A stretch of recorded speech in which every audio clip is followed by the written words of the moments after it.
em que esse dia são 6 dias antes da Páscoa. A Segunda-feira Santa, ela é proclamada pelo Evangelho segundo São João, né? É a chegada de Jesus a Betânia, onde ele vai fazer a última visita aos amigos de toda a vida. Está cada vez mais próximo o desenlace da crise. Ele guardava este perfume para minha sepultura. É assim que Jesus diz, né, no Evangelho de São João. Jesus havia anunciado que sua hora ia chegar, que é a hora da crucificação, morte e ressurreição de Jesus. É disso que estamos falando, dessa semana em que Jesus se preparou. Por isso que é chamado Semana Santa, a semana em que Jesus estava se preparando para se entregar na crucificação para nos salvar, para salvar todos nós dos nossos pecados. A primeira leitura é a do servo sofredor, onde o profeta Isaías, Deus diz por meio do profeta Isaías: olha o meu servo, sobre quem pus o meu espírito.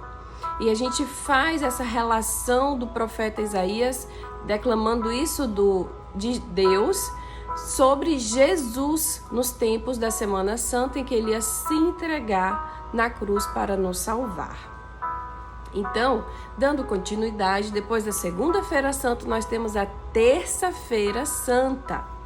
A mensagem central desse dia se passa pela última ceia. A última ceia em que Jesus fez com os seus discípulos, onde Jesus ele pegou o pão e pegou o vinho e distribuiu para os seus discípulos, dizendo para eles que ali era o corpo e o sangue dele que ele estava deixando com os discípulos.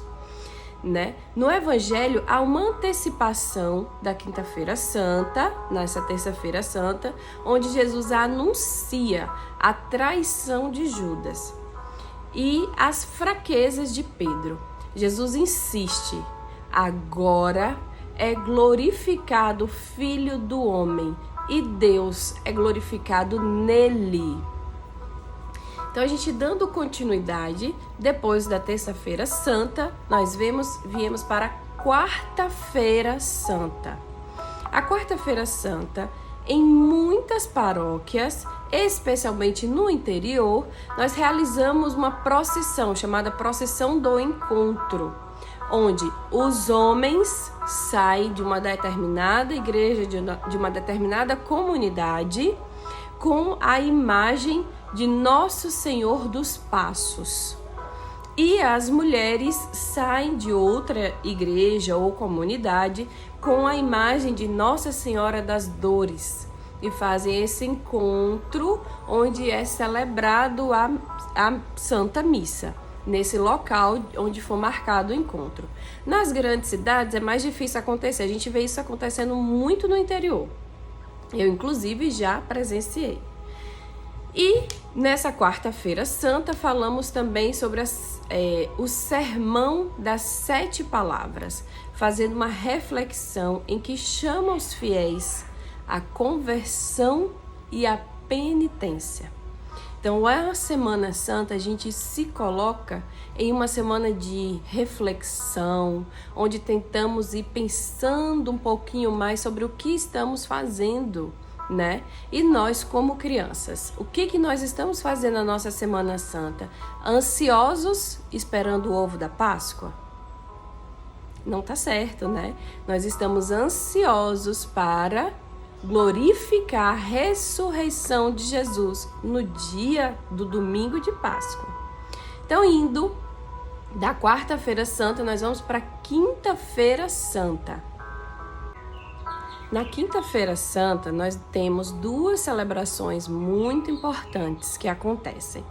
Primeiro, nós temos a Missa dos Santos Óleos, onde os padres e os bispos de toda a diocese se reúnem para ungir os santos óleos que serão utilizados nas celebrações de crisma, batismo, eucaristia e unção dos enfermos. Então, esses santos óleos, eles são ungidos na Quinta-feira Santa e são utilizados pelo ano inteiro. tá?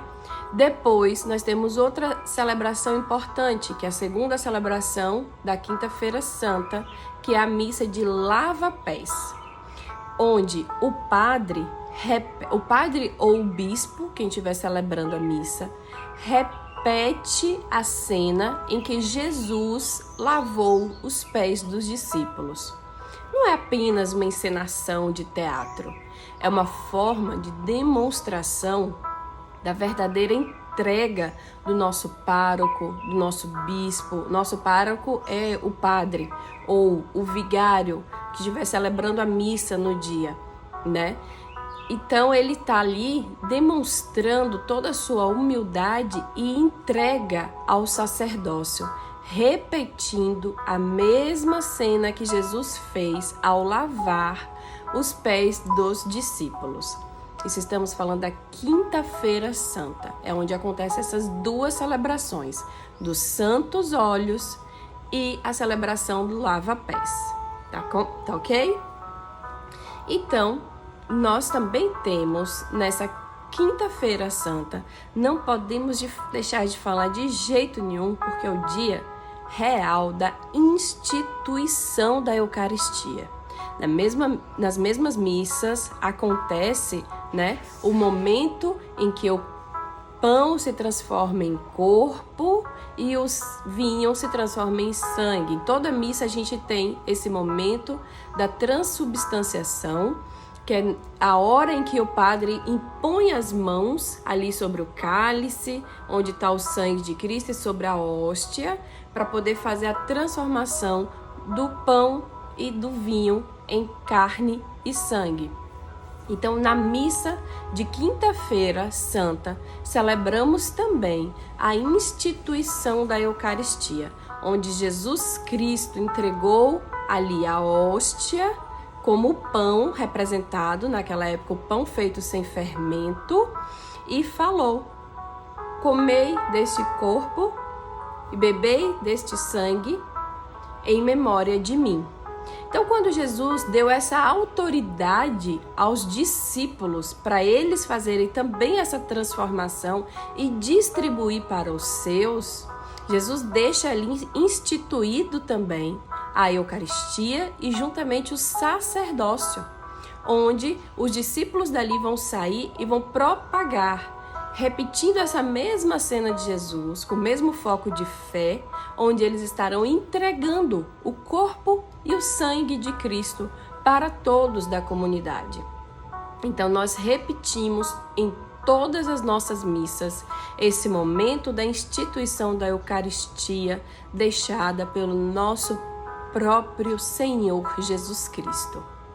E isso acontece em todas as missas e nós temos que estar ali bastante prestando atenção, porque é um momento muito importante da missa. A gente tem que prestar atenção na missa toda, mas esse é aquele momento que você para fazer aquela oração e receber o corpo de Cristo para as crianças que já têm primeira comunhão, que são as crianças que estão na perseverança.